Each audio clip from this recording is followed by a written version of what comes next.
Bonjour, donc je suis avec Damien Fauvet, le responsable de Turbotech, qui a créé la surprise en mettant sur le marché une turbine pour les ULM. Alors d'abord c'est pour les ULM, mais après ce sera pour les avions certifiés.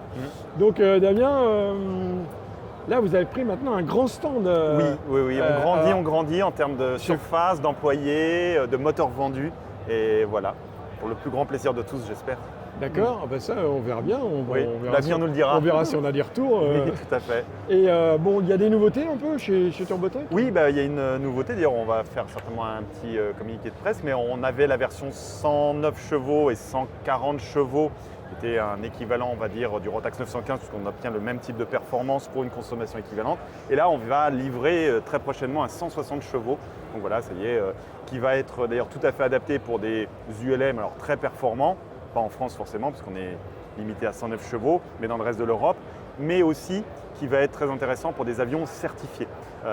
L'amendement 5 plutôt permet d'installer des moteurs non certifiés dans des avions certifiés, donc vous allez pouvoir voir le DR400 cette année, qui sera équipé de notre turbine et qui est sur le stand de Robin Aviation, et pas encore l'Elixir, mais bientôt.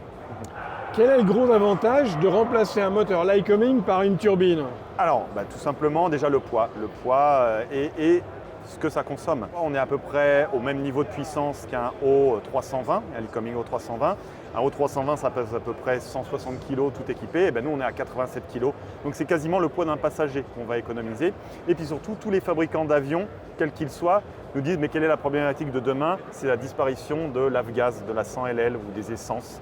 Et nous, on va brûler du diesel, du Jet A1 ou même n'importe quel SAF, Sustainable Air Fuel. Donc les futurs carburants de l'aéronautique, pour la grosse aéronautique, et bien évidemment, on bénéficiera du faible prix de ces carburants pour baisser les coûts d'exploitation des avions. On est environmental friendly parce que si on brûle des biocarburants, il y a moins de rejet, le bilan global de CO2 est plus faible, mais surtout, le consensus et ce que tout le monde a dit en voyant le moteur voler à Blois, y compris la DGAC, c'est que c'est un moteur très silencieux.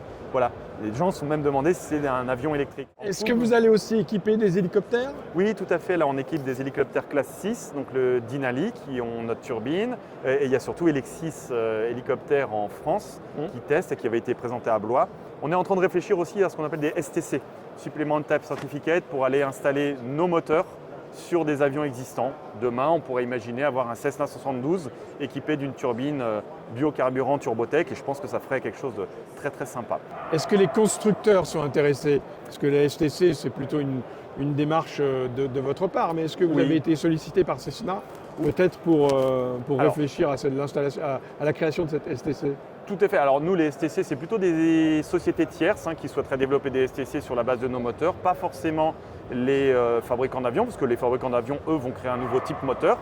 Robin, par exemple, crée un DR401 turbine, voilà, c'est un type moteur. Donc oui, on travaille avec les fabricants. Donc oui, les constructeurs sont intéressés.